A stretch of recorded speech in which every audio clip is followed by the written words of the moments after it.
put in all of the breaks and this one's late and that one, you know. We have to hold the microphones to be heard. Okay, we have to hold these microphones for the online audience. We love Okay. you, online audience. Hello. It looks like we're talking into microphones. We'll just project. All right. Professor Sherman, would you mind just starting us off with just a little bit about Van Brugge? And Okay, good. Yeah, I mean, this play gets a lot of its rocket launching effect from an earlier play that an actor created in order to get himself to star as Sir Novelty Fashion became Lord Foppington. The notes to the program tell you this exactly. It ended up being a very goody play. Okay, written for an audience who had had 40 fantastic years of super sexy plays. The term restoration comedy applies to the sexiest, most outrageously sexy plays really ever written. They still outrage my own college students. All right, but in a moment. The moment of this play is a moment that resonates with our moment now. The culture is in a Puritan backlash, all right? That is to say, Puritanism was suppressed for all this time.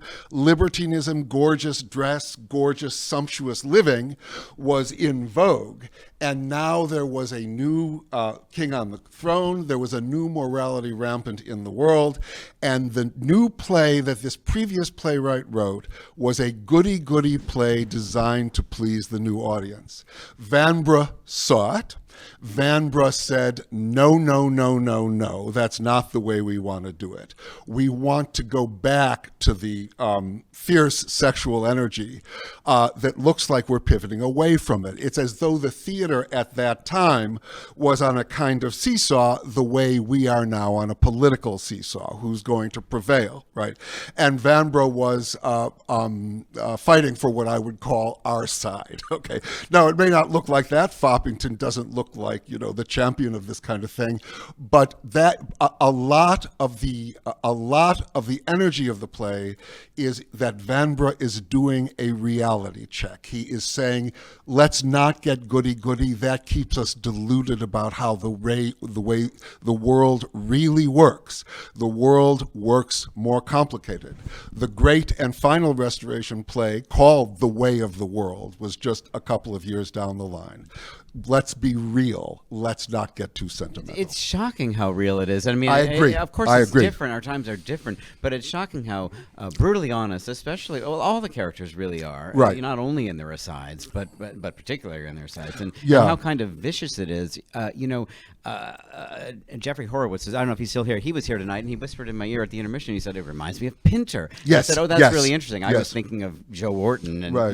Right. and it's not that far removed. And Right. and Congreve, The Way of the World, it seems like more elegantly bejeweled than this play. That's right. It's some of the same game, but Congreve is melding these two energies, straight Puritan and libertine, more smoothly.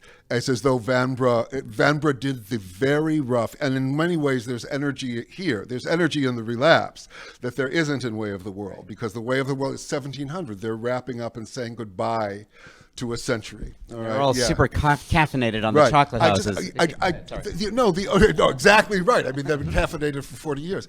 I just want to say that you're right about the darkness of it, but when I watched it tonight, the direction was astonishing, by the way. Bravo. I mean, just bravo. Yeah. It was just when I watched it tonight, I would ask you, and Mark, I'd be interested in you too. It seems to me that it's dark whenever the men are on, that the men are living in a very dark and clueless world. Weirdly enough, except for Foppington, who actually knows himself better than any of the men. But the women are not living in that dark world. They are much more self-aware than the men. They are much more authentic. And they are, in some bizarre way, the ray of sunshine in this dark world, because they're mapping ways of knowing themselves. Amanda ends up knowing herself, in ways she doesn't at the beginning. For a woman on stage, for a wife on stage, to ask another woman, why am I so attracted to this would-be adulterer? That's novel. That's self-investigation. It literally becomes the novel in 20 years, the idea of looking inside yourself. I want to just throw one other thing into the mix for you, Mark, because you have directed, first of all, a wonderful production of The School for Scandal for us at Red Bull. You directed readings of The Country Wife and The Honest Whore, and now this. And they all have interesting change. connective Absolutely. tissue. So That was, is that it? I feel like there were others. No. There are others, but I just throw all those at you in case any of them provoke some thoughts in relationship to this play. What you were saying about the function of women being kind of these sort of lightning agents in the play. I mean, we're only how long into having women on stage at all? Right, only 37 years. Very Yeah. briefly. Yeah. So that's just the novelty of having a real, live girl on stage. Right. And the opportunity to feel the release that must have felt. I mean, what strikes me about this compared to the others, even a masterpiece like The Country Wife, is the pure how contemporary the dialogue is, how quickly they go back and forth. You say Pinter. I mean, I think I hear coward in it. You hear the kind of the seeds of sitcom, the way they go back and forth and outsmart each other, and the game, the wordplay. It's very bracing when it's really working, and it's also got these big set pieces, so it's architectural in that way, right? Yes. Which is what we were saying about the playwright anyway. He was a brilliant architect. Yeah. And the language is lethal in some cases. Oh my I mean, God. and you had a crackerjack cast who could really deliver on that. Very lucky. It was really Very great. lucky. Listen, I know Yeah. it's getting later here, and I just wanted to open it up quickly to questions from the audience. Any questions from any of you that are percolating out here? Yes, down here in the front row. Nikki. Commend the director. It's so refreshing to hear good diction. You could hear every syllable. It was so. This is like extinct now to hear actors do not enunciate, and you could savor the brilliance of the show. And I think you're a brilliant director. Well, the most brilliant thing about my directing was was getting those people in the room, They were because they are all ringers, and there wasn't a single fault. I just you just have to get out of the way of people like that. A little more than that. It makes me look good, but it's really good. Yes, Dana in the back. How much of the play had to be cut? I know you had to do a really good job of streamlining it because it's so wide. I don't know, Professor Kevin, you can talk about maybe how overwritten it is. Well, you'll tell. One of the funniest things is that Vanbrugh writes a preface when it's published, saying the play had been attacked for immorality in every direction. What scandalized the initial scandalized was not so much the sex as the portrayal of the amorality of the clergyman. Boom. That was what shocked the beginning. So Vanbrugh writes a very defensive preface, but he starts it by saying, I'm going to clear the play of all the faults that have been ascribed to it, except that it's very long. Okay, he admitted that was a problem. So what did you do? I mean, it is a long script. Yeah. And when I got it at about 130 really dense pages, and I must have cut 30 pages, almost 30 pages. Yeah. There's a lot of topical stuff that we'd be laughing at if we were living back then and had all of these associations. And there's a lot of colloquialisms that just don't read. And those that I didn't understand, I would rewrite. But I would say a good 30 pages was out of it, and even then we were still over 2.5, almost 2.5 hours. Right. Or a little over 2.5, I guess it was by the end. Yeah.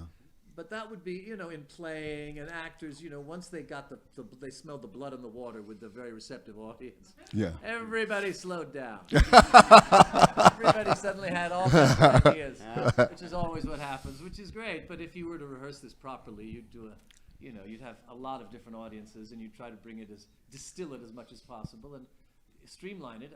I personally have difficulty getting through even a 2-hour 15 minute comedy. I think comedies are fragile, and I think it's good to get them over with quickly and in one act. But I think it did need the cut. We cut a long song. There's a mask between Hymen and Cupid. that happens The whole set just for piece, yeah, fun 20 minutes. near the end of the play, if you Yeah. can imagine, everything coming to a grinding halt, and then there's Cupid singing to Hymen about who knows what. Hymens, I guess. But that was the tradition. And that was the tradition, and that's what happened. And the plays were written for a very luxurious social event that lasted all night, with drinking and going back. And there's a kind of repetitiveness you may have noticed in some of the scenes. There's the Berinthe and Amanda scene. There are jokes that come back, and there are people who, if they've missed the first act, can come back and still get a little flavor of these characters by seeing the repeat, the rehash in the second act. So there's a lot of cutting, but and there would be more if we were to do it probably, but better to hear the whole thing. About the length of it, I had a question watching it that I would love to ask the audience. It is long, but it behaves very unlike almost any other comedy, in that the first plot line, which is about the husband and the wife and the tensions around adultery, never gets played out. Usually comedies end with the wife discovering the husband's infidelity, the husband discovering the wife's. Vanbrugh wrote another comedy that worked like that. Did it unsettle or surprise you that plot went nowhere? You didn't have enough microphones up here, but in that final scene, Amanda and Berinthia are both on stage. And so the audience, when watching, has reason to ask, okay, we've tracked this thing for a long time, but it's being eclipsed by something else. The brothers plot, the Hoyden plot. Does that make a difference, or does it just disappear? Do you see what I'm asking? I agree. Does Yeah. anyone in the audience? I mean, it was, yes, Judy. Well, one of the things that the Puritan piece of it that is in conversation with the earlier play Yes. is that in Act 1, Scene 1, 2, 3, what you're expecting is this happy marriage to be destroyed, and that's going to be fun. But the times have changed, so what happens is the people who try to engineer the breaking of the marriage are foiled. And what I thought at the end, as I was wondering what was cut, and I don't remember if this was there or not, but the two villains who were interested in poaching on this marriage were thwarted, and we didn't get to see them. That's what I'm being saying. thwarted Yeah. The same way that we got to see the father being thwarted and father being That- not thwarted, and maybe the nurse and the minister, or maybe not. No, I don't think so. Yeah, so people do bad things, they get thwarted, they get slapped. Right. And in this case, we didn't get to see those two characters. Also, there's a difference between the thwarting. Berinthia and Lovelace really do cheat. Whereas Worthy, that's the Puritan element, is that Worthy is struck with the possibility of repentance. So there's a bad imbalance in that. In other words, Amanda really remains oblivious to what's happened to her. But you're right, the marriage ultimately goes on. One thing I think Vanbrugh's doing, it's among the things that are cut for very good reasons, is the epilogue. But Vanbrugh is saying, remember, you used to be fascinated by the libertines who cheated on everyone. Now you're ashamed. Now the culture's telling you to be ashamed of that fascination. I'm going to transfer that fascination to the guy who used to be the comic background, the fop. I'm going to bring him forward. And the play ends with the epilogue when all the other actors are gone. Foppington speaks the epilogue to the audience, and he says, I know you want me. I'm the one in power now because I allow you to live the leftovers of your thrilled, gorgeous, libertine life without hating yourself according to the new moral code. Oh, that's a fitting end to the restoration. Yeah. And on that note, I have to, because the play is too long, this conversation has to be too short. So thank you, everybody. Thank you, Stuart. Thank you, Mark. See you next time.